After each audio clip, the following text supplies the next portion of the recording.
21대 국회의원 선거 결과를 놓고 일부 유튜버들은 끊임없이 조작 의혹을 제기합니다. 이번에는 관내 사전투표소에서 투표인보다 투표수가 한 표 정도 많은 이상 현상이 나타났다며 조작의 증거라고 주장하는데요. 왜 그런 일이 발생했고 또 조작으로 볼 수 있는지 하나하나를 따져봤습니다. 팩트와이 김대겸 기자입니다. 사전투표는 자신의 지역구 내에 사는 관내와 지역구 밖에 사는 관내로 나뉩니다. 그런데 중앙선관위 선거통계 시스템을 보면 일부 관내 사전투표소에서 이상한 점이 눈에 띕니다. 마치 유령이 투표한 것처럼 투표한 사람보다 투표수가 한 표 더 많은 겁니다.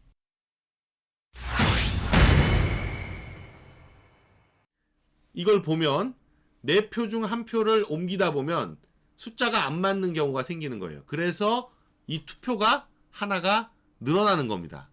실제 투표보다.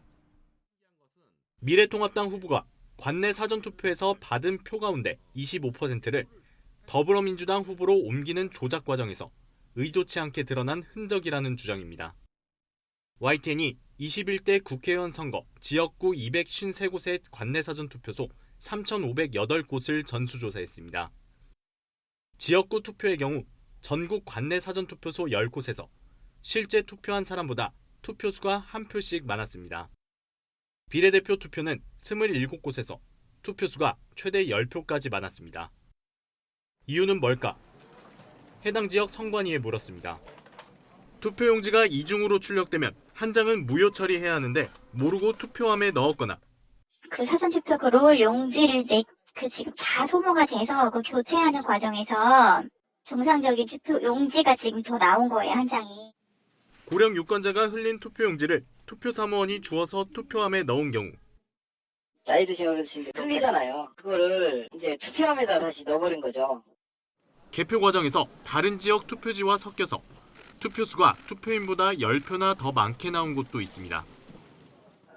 서신동이 적고 열매가 적고 삼천동이 열매가 남아요. 개표 과정에서 혼입된 게 아닌가. 중앙선관위는 이 같은 오류는 투개표 과정에서 모두 보고됐고 여야 참관인 모두 문제 없다는 판단을 했다고 밝혔습니다.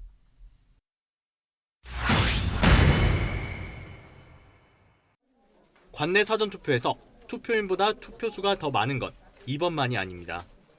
20대 총선에서는 8곳에서 한 표씩, 7회 지방선거 광역자치단체장 선거에서는 관내 사전투표소 13곳에서 투표수가 한 표에서 최대 4표까지 더 많았습니다.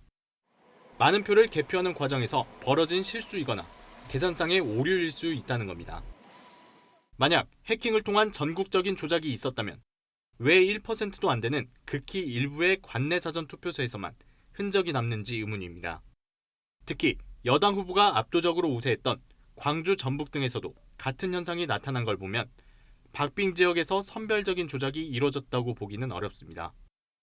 다만 결과가 뒤바뀔 정도의 오류는 아니라 해도 2014년 사전투표 도입 이후 비슷한 일이 반복되고 있다는 점에서 선거 관리가 더 치밀해야 한다는 지적은 새겨들어야 할 부분입니다. YTN 김대겸입니다.